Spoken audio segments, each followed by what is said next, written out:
You wake up with a cold metal object pressed firmly against your forehead. It is 4 o'clock in the morning. This is how you are woken up every day now. You stay completely still and try not to breathe too fast. You look up at the guard standing over you. He does not move his hand, he just points toward the door. "Let's go," he said, and you have exactly 7 minutes to grab your medical bag and save a life you do not care about. This is your reality now. You are the cartel's personal surgeon. You are a prisoner in a white coat, trapped in a world where a single mistake will get you removed permanently. 4 years ago, you were a top trauma doctor at a major city hospital. You had a great reputation, but you also had a massive financial problem that you hid from everyone. That debt ruined you. When men in expensive suits offered to pay off your debts, you thought it was a miracle. You thought you would just be treating a few individuals who could not go to a regular hospital. You did not realize you were giving up your freedom forever. The night they took you from your house and drove you across the border was the night your old life ended. They destroyed your medical credentials and told your family you ran away. They turned you into a ghost so you could serve their vast network. The truck bounces violently over a dirt road, throwing your medical kit against your legs. You sit in the pitch blackness, feeling the heavy metal scalpel in your pocket. You are not a respected doctor anymore. You are property. If you save the patient, you get to live for another day. If you fail, the boss will replace you by sunset. The guard next to you ignores you completely. To him, you are just a tool, like a hammer or a wrench. But when conflicts break out, you are the most important person in the valley. This is your lifestyle now. Your entire life is ruled by high-stakes conflict. You do not get weekends or holidays off. You spend days trapped in boring isolation, interrupted by hours of absolute terror. You live inside a heavily guarded compound surrounded by electric fences and security details. They buy you the best medical equipment available using fake companies, but you live in a cage. You eat expensive food and sleep on a luxury bed, but you cannot step outside without armed monitors watching your every move. You are a wealthy captive. Every few days, the cartel boss becomes paranoid. He is terrified of getting sick. He calls you to his mansion not because he is injured, but because his arm feels numb or he thinks his food tastes strange. You have to check his meals to ensure safety. You have to check his blood pressure 3 times a day. You have to smile and tell him he is healthy, even though you are looking at a tyrant who ruined an entire village last week. If you show any disgust, or if your own heart beats too fast while you touch him, his guards will notice. They watch you constantly, looking for any reason to eliminate you. You still remember the first month after they took you. You tried to run away. You waited until the monitors were distracted during a party, and you climbed through a hole in the back fence. You ran for miles through the sharp bushes, your clothes ripping and your lungs burning. You thought you were safe when you reached the main highway. Then a black SUV pulled up next to you. They did not touch you. They just held up a phone and showed you a live video of your daughter walking home from school in America. The guard told you that if you ran away again, she would never make it home. You walked back to the truck yourself, and you have never tried to escape since. The truck stops at an abandoned warehouse that smells like old grease and wet concrete. Inside, 3 men are tied to metal chairs. They are not cartel members. They are operatives from a rival faction. The captain does not want you to heal them. He wants them to stay conscious. He points to a medical bag on the floor filled with powerful stimulants.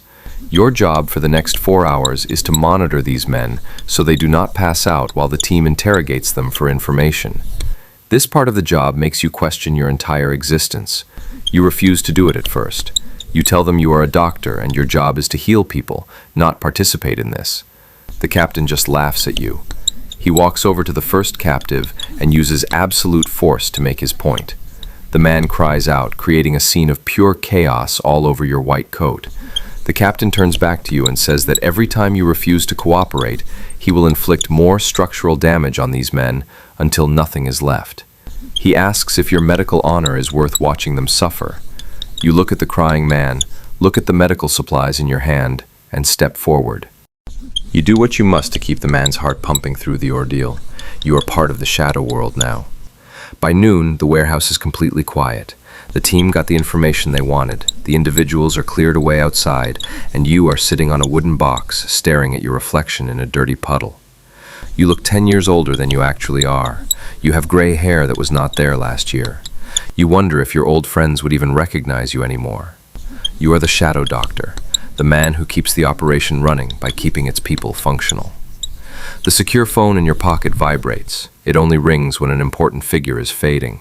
You answer immediately, and the voice on the other end is panicked. There has been a massive confrontation at the northern sector. 6 men are badly hurt, including the cartel boss's young nephew. They are driving them to your location right now. You need to prepare for critical procedures and severe impact wounds. You stand up, wipe the stains onto your pants, and walk to the supply cabinet. You do not feel fear or pity anymore. You only care about surviving. You set up your surgical tools on a metal counter and check your supplies. You are running out of heavy sedation, but you have plenty of thread and needles. The nephew is your main priority. If he fails on your table, the cartel will ensure your immediate end. You know their rules. Family is everything to them, and if the nephew does not make it, someone has to pay the ultimate price. The doctor is always the easiest person to blame. You prepare the room, forcing your mind to focus entirely on the medical task ahead of you. The doors burst open, and the room fills with noise and chaos. Men are shouting and carrying individuals wrapped in heavy sheets. The nephew is brought in first, with a massive wound to his upper leg. A major vessel is compromised, and bright fluid is escaping with every heartbeat. You do not hesitate. You jump forward and press your thumb deep into the area to halt the flow against the bone. The heat soaks your shirt. You yell for a medical clamp, but the team is frozen in fear. You scream at the captain, telling him the boy will pass away right now if he does not hand you the tool. The captain panics and hands it to you. You clamp the vessel, but the boy is losing consciousness. You start an intravenous line in his neck because the entry points in his arms have collapsed from severe fluid loss. You work faster than ever before, securing the area and repairing the torn muscle. For the next hour, you are not a prisoner or a gambler. You are a master surgeon fighting for a life with nothing but silver tools and nylon thread. Suddenly, the boy's heart stops beating. The monitor lets out a long, loud beep. The entire room goes completely silent. You hear the clicking sounds of several tactical devices being readied behind your back. They are waiting to see if you can perform a miracle, or if they need to end your journey right here. You do not look back at the team. You start pushing hard on his chest, counting out loud as you exert immense pressure under your hands. You charge the medical machine to maximum power, place the pads on his chest, and tell everyone to get away from the table. The electric shock jumps through his body, but the machine still shows a flat line. You try a second time, but nothing happens. The captain steps closer until a cold metal object touches the back of your neck. You do not stop. You inject a powerful countermeasure directly into the boy's system. Then you apply the machine a third time. The monitor suddenly beeps. A heartbeat appears on the screen, followed by a steady rhythm. His pressure begins to rise. You finally let out your breath. The pressure leaves your neck, and the captain pats you on the back, thanking you for saving the boy. They give you 2 hours to rest after that. You sit alone in a small room with bars on the window, watching the sun set over the mountains. A guard brings you food, but you cannot eat. Your hands are shaking uncontrollably from the adrenaline. But then you remember the video of your daughter smiling and walking to school. She is safe because you remain here. That is the deal you made, and you have to keep your end of it. At midnight, there is a soft knock at your door.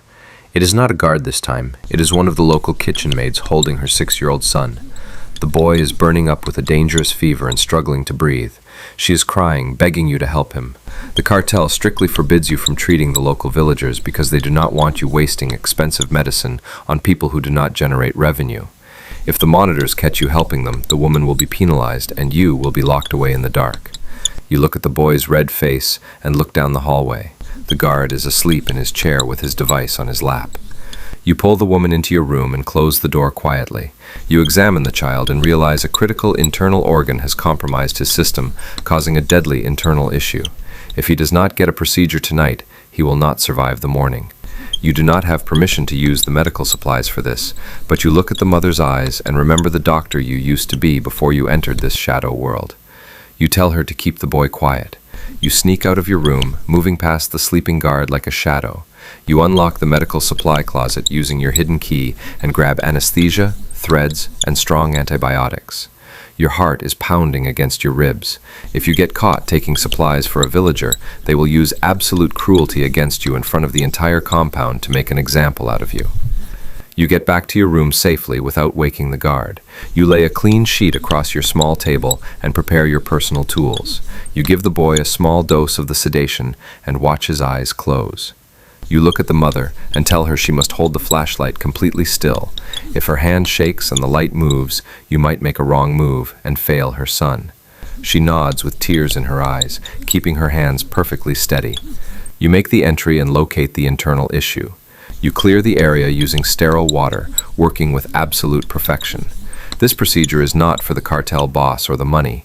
This is for your own soul. This is to prove to yourself that you can still use your medical skills for good, and that this place has not completely destroyed the good man you used to be.